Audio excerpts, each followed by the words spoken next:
आज का news update. India trade deficit widened to 13-month high.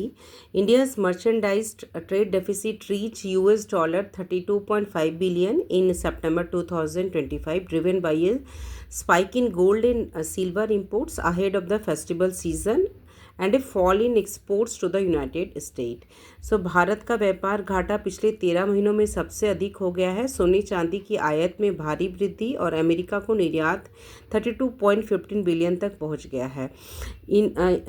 Economics times का news है, international monetary fund has upgraded India's economic growth estimate for financial year 2025-26 from 6.4% से 6.6% हो गया है, जो बता रहा है resilience in the economy and performance in the first quarter। So international monetary fund ने भारत की वित्तीय वर्ष 2025-26 की आर्थिक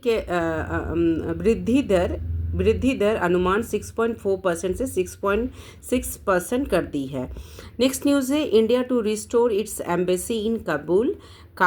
भारत का जो अफगानिस्तान की जो राजधानी है काबुल में, India plans to upgrade its existing technical mission in Kabul to a full embassy, so which is marking a significant step in diplomatic relation with Afghanistan.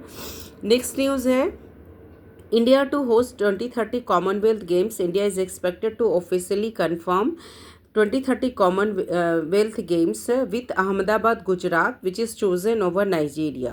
So this also position India for potential space in Olympics. Now the next news is BLS International Goals contract to manage India and China.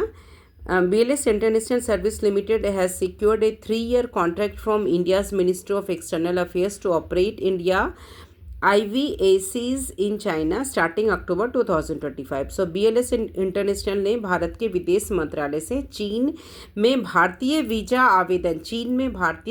आवेदन केंद्रों को क्या बोलते हैं IVAC को संचालित करने के लिए 3 वर्ष का अनुबंध प्राप्त किया है।